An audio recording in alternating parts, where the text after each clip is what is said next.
Tonight, the truth is getting louder and it's getting harder to ignore. Donald Trump has made it painfully clear how he views America's remaining allies, not as partners, not as friends, not as nations that have stood shoulder to shoulder with the U.S. through wars, terror attacks, and global crises, but as burdens, as transactions, as liabilities. He doesn't speak the language of diplomacy. He speaks the language of resentment, of grievance, of entitlement. Over and over again, the message is the same. We give, they take, we lose, they win. No nuance, no history, no respect, no understanding of alliances, sacrifice, or shared responsibility, just a bitter, one-sided narrative that paints America as a victim and the rest of the world as freeloaders. And here's the reality. When you treat allies like enemies long enough, they stop acting like allies. That's not politics. That's human nature. When leaders openly insult the very nations that have backed the United States in wars, peacekeeping missions, counterterror operations, and global security efforts, something changes. Doors close, trust erodes, respect disappears, and eventually so does loyalty. And that's exactly what we're watching unfold. This isn't strength. This isn't leadership. This isn't America first. This is isolation. This is erosion. This is the slow dismantling of decades of global relationships that were built on cooperation, sacrifice, and mutual defense. The United States didn't become a global power by standing alone. It became strong through alliances, partnerships, and shared commitments. Through countries that sent their sons and daughters into battle alongside American soldiers. Through nations that paid in blood, not just money. But none of that matters in a worldview where everything is reduced to a balance sheet. In that mindset, loyalty doesn't exist. Sacrifice doesn't exist. History doesn't exist. Only transactions exist. If it can't be measured in dollars, it doesn't matter. If it can't be invoiced, it's worthless. If it can't be exploited, it's disposable. That's the logic driving this entire collapse. And the consequences are real. Because when the President of the United States walks on to the global stage after years of insults, threats, and public humiliation of allies, what greets him isn't respect. It's silence, it's distance, it's cold shoulders, it's empty rooms, it's diplomatic isolation, no enthusiasm, no unity, no solidarity, just absence. That's not coincidence, that's cause and effect. You don't publicly degrade your allies and expect applause. You don't humiliate partners and expect loyalty. You don't treat alliances like scams and expect solidarity. This is what you reap, what you sow, looks like in real time. And while speeches may try to rewrite reality, history tells a different story. The alliances being attacked today are among the longest-lasting and most successful cooperative defense systems in human history. They survived wars, dictators, economic collapses, terror attacks, and global instability.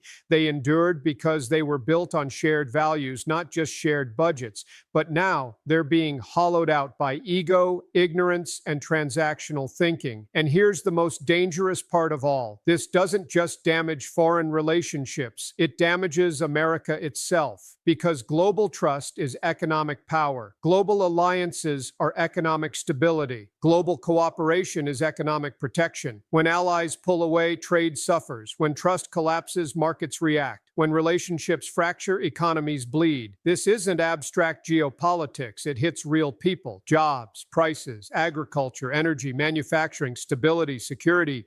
And when those systems break, the people who suffer aren't politicians, they're workers, they're families, they're communities, they're everyday Americans, all because leadership chose ego over diplomacy, pride over partnership, and isolation over cooperation. The tragedy is this: alliances are not weakness, they are leverage, they are protection, they are power, but only if you understand them, and understanding requires something that's clearly missing here: humility, history, and respect. Instead, we're watching a slow-motion collapse of global trust, driven by a worldview that sees cooperation as weakness, allies as liabilities, and diplomacy as submission. This isn't strength. It's insecurity wrapped in arrogance. It's isolation disguised as independence. It's destruction sold as dominance. And the cost of it won't be paid in speeches or sound bites. It will be paid in broken alliances, weakened influence, damaged credibility, economic instability,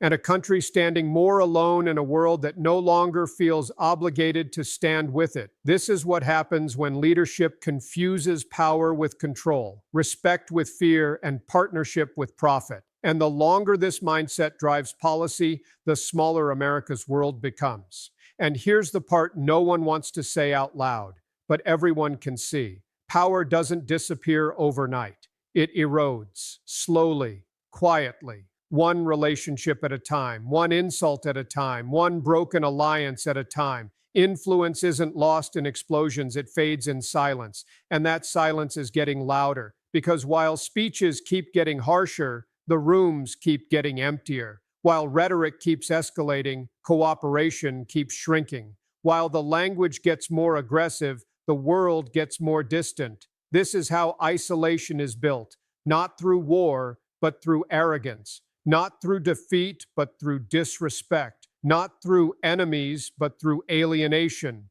And the most dangerous illusion of all is believing that power means you don't need anyone else. No nation in modern history has thrived alone, not one, not ever. Empires fall when they isolate. Superpowers weaken when they disconnect. Influence collapses when trust disappears. What's happening right now isn't leadership, it's erosion masquerading as strength. Because real leadership doesn't push people away. It pulls people together. It doesn't dominate. It builds. It doesn't threaten. It unites. But this isn't about unity. It's about control. It's about ego. It's about grievance politics. It's about a worldview that only understands loyalty when it's forced. And forced loyalty never lasts. Fear doesn't create allies. Intimidation doesn't create trust. Threats don't create solidarity. They create distance. They create resistance. They create quiet opposition. And that's exactly what we're seeing now. Behind closed doors, nations adapt. They realign.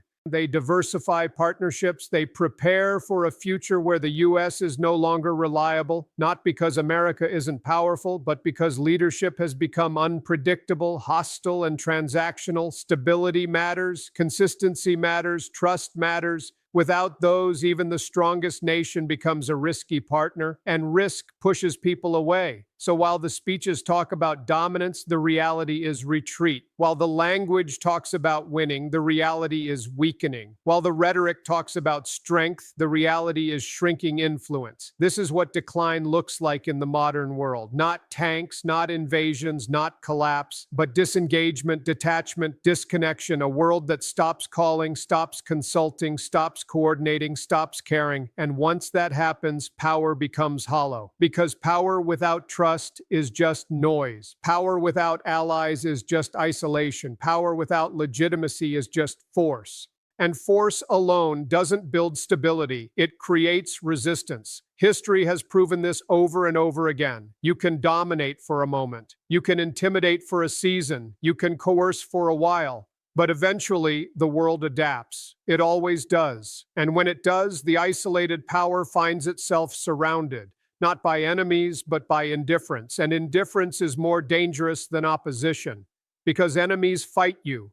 Indifference ignores you. And being ignored on the global stage is the beginning of irrelevance. This isn't about one speech. This isn't about one summit. This isn't about one meeting. This is about a pattern of burning bridges, a pattern of humiliating partners, a pattern of reducing diplomacy to domination, a pattern of turning cooperation into confrontation. And patterns have consequences because the world doesn't wait. It doesn't pause. It doesn't beg, it reorganizes, new alliances form, new trade routes emerge, new power centers rise, new systems replace old ones, and the countries that isolate themselves get left behind, not because they're weak, but because they chose to walk alone. This is how influence dies, not in chaos, but in quiet. Not with explosions, but with empty chairs, not with war, but with withdrawal, not with defeat, but with distance. And the most tragic part?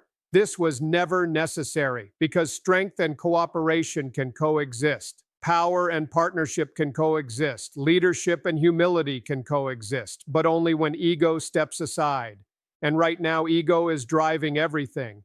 And when ego leads nations, nations pay the price. Because history doesn't care about personalities, it doesn't care about slogans, it doesn't care about branding, it only records outcomes. And the outcome of this path is clear: a smaller America, a lonelier America, a weaker America. Not because of enemies, but because of choices. Not because of war, but because of isolation. Not because of defeat, but because of refusal to lead with respect. This is the cost of turning alliances into targets. This is the price of turning diplomacy into insult. This is what happens when leadership confuses volume with authority and aggression with strength. And the world is already responding, quietly, strategically, decisively, because power shifts don't announce themselves. They happen in the background, until one day you wake up and realize the world moved on without you. And that's the real danger here. Not loss of influence, loss of relevance,